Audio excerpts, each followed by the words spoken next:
Oh, nice to see you, Henrik. Good to see you. First, I'd like to discuss your past. Talk a little bit about you as an athlete, and then we're going to talk about the past or the beginnings of Bread and Boxers with your friend, your partner. Where should I start? I'm 32. I played in New York now for 9 years.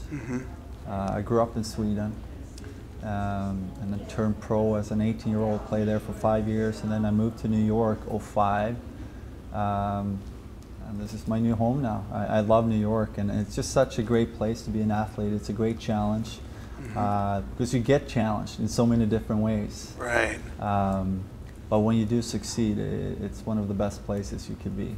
You're known as a fashion icon. I can vouch for that being through the industry. So I just wanted to know your likeness to style and fashion. Can you elaborate a little bit about that? Yeah, sure. Well, growing up, I didn't have a clue what I was wearing.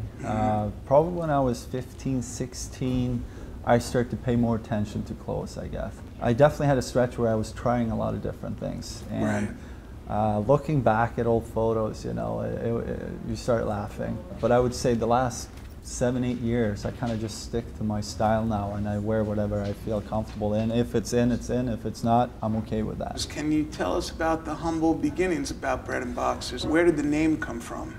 Bread and Boxers, I think they were looking for something very fresh. And when you look at this product, it is very simple.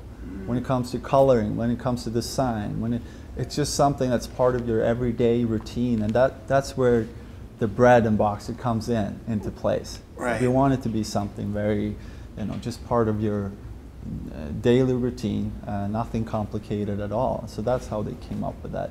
Who is your demographic for Bread and Boxers? When I look at myself, you know, I travel a lot, but I also have an everyday life. You come home and you have a lot on the go, and I think that the market is more just for the man that wants to, you know, they have a busy life, but they still want to look clean, they want to feel good. You look at the product again, there's no logos, there's no look at me, or it's a very down-to-earth brand, and that's what I like about it. You know, it's not about, you know, showing off some big logos on t-shirts or underwear. Right. We keep it simple, black, gray, white, maybe mix in a blue, who knows. So is your product, is Bread and Boxers considered luxury undergarments? For me, luxury is how it feels.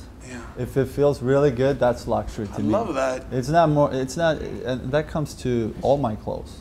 Suits, shirts, but especially t-shirts, underwear, socks. Right. It's how it feels. That's what decides if this is luxury or not. Can you tell me, you're talking about fit, can you tell me about the fit of the product? V-neck, the round neck that is a little looser. Crew neck. That I actually wear today, and it looks good with just a jacket, you know, and then. But you also have the shirts if you want to wear under a shirt, like a dress shirt. It's a little tighter fit. Right. But again, it's just the feel of it. It's the most important thing. Right. And the clean look. Can you tell me about the underwear line? Yeah, well, underwear, I think... the different styles and different styles. Well, you have the boxer brief, you have the shorter ones as well. I'm a boxer brief guy, and I just love the feel of them. And they worked really hard to get it right, and I think they did.